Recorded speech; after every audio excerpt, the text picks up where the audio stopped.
الرحمن علم القرآن خلق الإنسان علمه البيان الشمس والقمر بحسبان والنجم والشجر يسجدان والسماء رفعها ووضع الميزان ألا تطغوا في الميزان وأقيموا الوزن بالقسط ولا تخسروا الميزان والأرض وضعها للأنام فيها فاكهة والنخل ذات الأكمام والحب ذو العصف والريحان فبأي آلاء ربكما تكذبان خلق الإنسان من صلصال كالفخار وخلق الجان من مارج من نار فبأي آلاء ربكما تكذبان رب المشرقين ورب المغربين فبأي آلاء ربكما تكذبان مرج البحرين يلتقيان بينهما برزخ لا يبغيان فبأي آلاء ربكما تكذبان يخرج منهما اللؤلؤ والمرجان فبأي آلاء ربكما تكذبان وله الجوار المنشآت في البحر كالأعلام فبأي آلاء ربكما تكذبان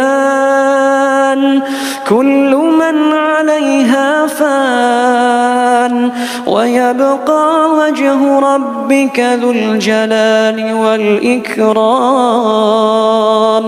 فبأي آلاء ربكما تكذبان يسأله من في السماوات والأرض كل يوم هو في شأن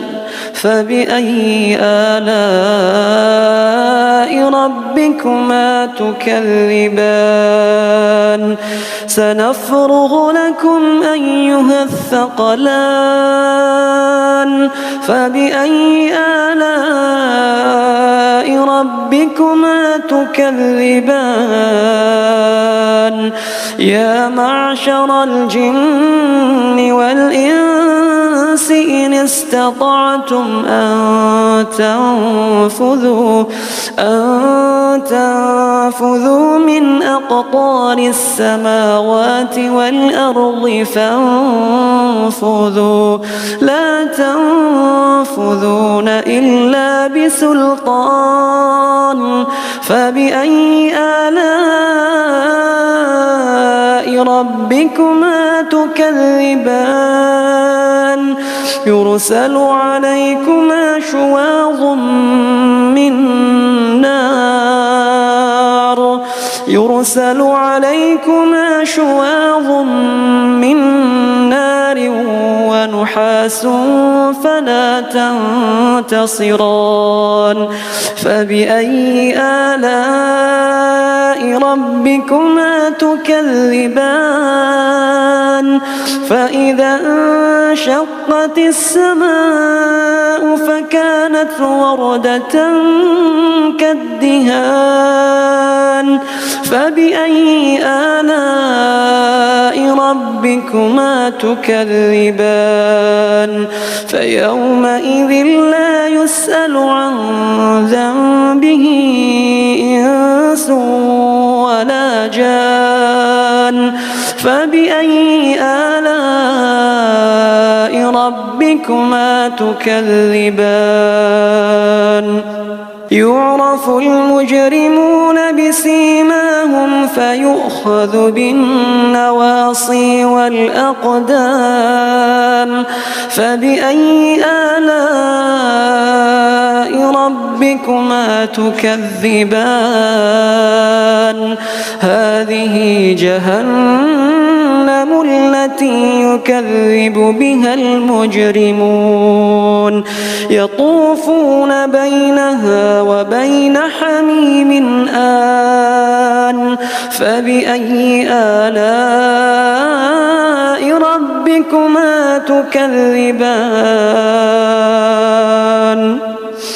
ولمن خاف مقام ربه جنتان فبأي آلاء ربكما تكذبان ذواتا أفنان فبأي آلاء